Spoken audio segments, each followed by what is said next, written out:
Good morning all. PAM, not as simple as it looks. I'm presenting a case of a 69-year-old gentleman who presented with defective vision in both eyes, which was more on the right side. He was a chronic smoker. He was not a known diabetic or hypertensive. On examination, his best corrected visual acuity was 6 by 18 and 12 on the right side and 6 by 9 and 6 on the left side. Anterior segment showed presence of immature cataract with posterior subcapsular opacification, which were more dense on the right side. Pupillary reactions were normal. IOP was within normal limits. Fundus showed evidence of grade 3 hypertensive retinopathy on the right side and grade 2 hypertensive retinopathy on the left side. OCT was done and OCT showed hyperreflective band-like lesions affecting the middle retinal layers on the right side. Left eye was normal. On-fast OCT showed an area of hyperreflectivity depicting the area of ischemia.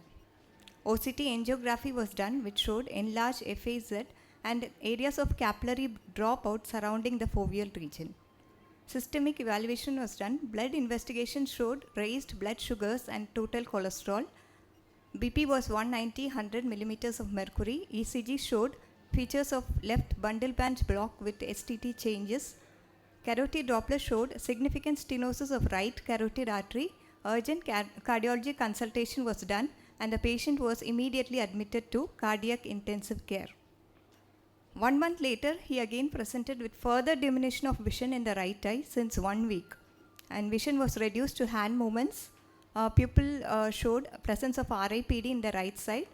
IOP was within normal limits. Fundus showed evidence of central retinal artery occlusion. OCT showed complete opacification of the inner retinal layers. Ocular massage was done. Topical anti-glaucoma medications were started. Patient was advised for immediate cardiology review and urgent neurological risk analysis for stroke. So what is PAMM? Paracentral acute middle maculopathy. It's a type of ischemic maculopathy affecting the intermediate and deep retinal capillary plexus. It is associated with a multitude of conditions like retinal artery and vein occlusions, diabetic retinopathy, sickle cell retinopathy, Kushner's retinopathy. A patient usually presents with sudden onset single or multiple paracentral scotomas. Some patients also present with non-specific blurring of central vision or difficulty in focusing images. Fundus examination may appear normal or will show parafoveal grayish white lesions. Imaging shows hyperreflective band-like lesions affecting the middle retinal layers. On-fast RCT shows a morphological pattern either in the form of perivenular areas being affected, resulting in fern-like pattern, or an extensive ischemia shows a diffuse or globular form of hyperreflectivity. Lesions caused by PAMM resulting in resolved PAMM or retinal ischemic perivascular lesion, which is attributed to the thinning of inner nuclear layer associated with outer plexiform layer elevation. So Khalid et al. Has reported in his study that 6.4% of the patients with PAMM had myocardial infarction. Another study also reported that older patients with PAMM had a higher risk of acute cardiovascular event, especially in the peri-onset time frame. So to conclude, a main clinical takeaway message is PAMM may be the only manifestation of an underlying ischemic cascade.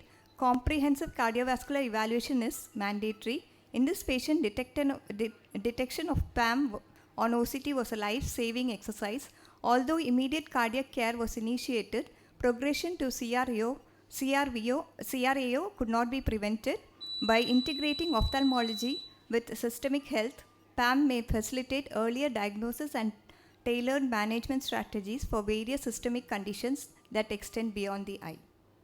My references. Thank you. Very nice case. So whenever you have a patient presenting with a blurring of vision that you cannot explain on examination, because PAMM is very difficult to pick up on clinical examination. So you have to look very carefully at the fovea in the OCT. and then only you can pick up this opacification of the middle layers that you see. I think one of the key takeaways is that PAM can present in a lot of conditions, but in those conditions, the condition itself is visible in the fundus. For example, if it's in Putschers or it is in a vein occlusion, you will be seeing the vein occlusion features also, and the PAM is just an incidental finding. But from her case, what we can understand is that once you see PAM alone, then you must think of a systemic cause of ischemia, something that is causing microemboli into the retina, not just even general carotid ischemia like an ocular ischemic syndrome will not present with PAM. Here some microemboli has gone into some of the blood vessels that are in the perifoveal area and caused the PAM. So embolus has to come from somewhere. So then we have to be searching for a source of embolus, and here it was found also. The carotid was constricted, but we still couldn't prevent it from going into CRAO. So what could have been done better? Can anybody give any suggestions what could have been done better? No, cardiologist started on aspirin. Actually, the patient was immediately thrombolyzed because they diagnosed myocardial infarction.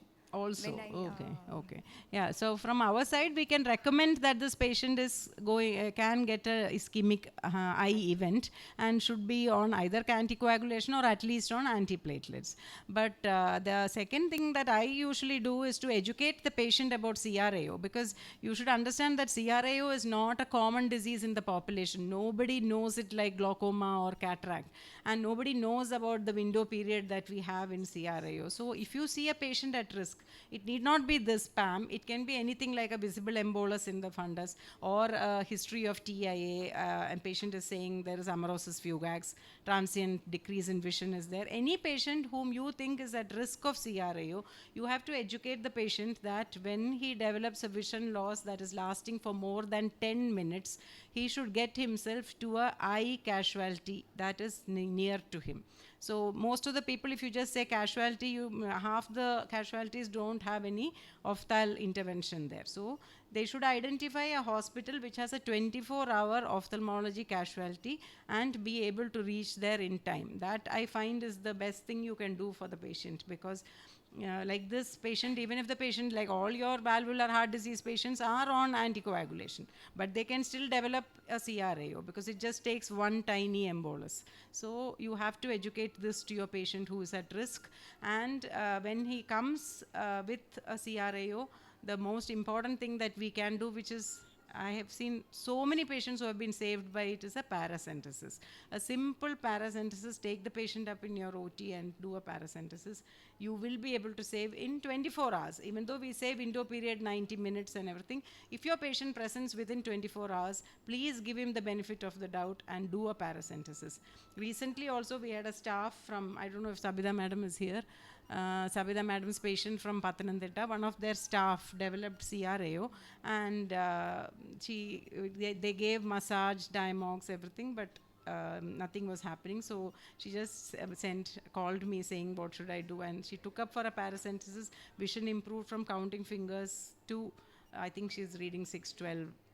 6/9. So that dramatic improvement you will get, because it works by sudden decrease in the ocular pressure and sudden gush of blood into the eye that will dislodge it into the thing. So into the peripheral vessels. So that's something you can do. And we often forget the importance of retinal examination that gives clues about systemic conditions. So this is one condition that everybody should be aware of. So look for PAM, and if you find isolated PAM, please do consider that something ischemic is going on in the eye and seek systemic help as well. And one more thing to add is this, in areas where emergency OT service is not available, paracentesis can be done even as an OPD procedure. You have to explain to the patient that there is a risk of end-off, but the risk is very low. Anyway, you are at the risk of losing your complete vision.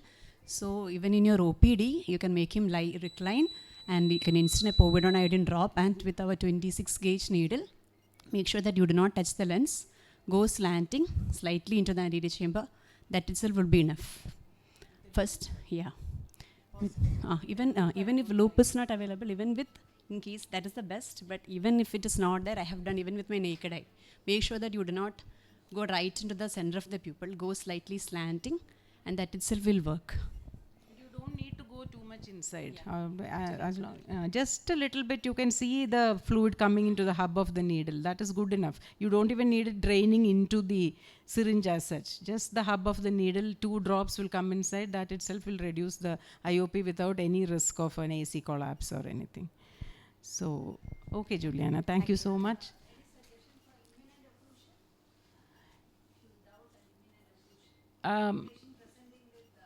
Amaurosis fugax.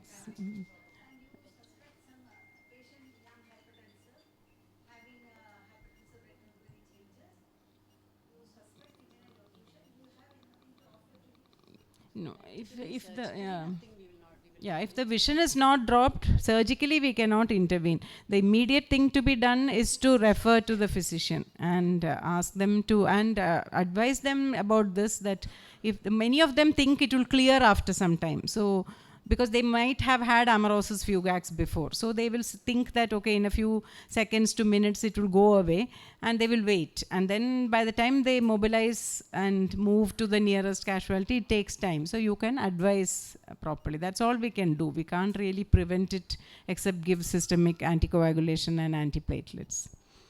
Thank you.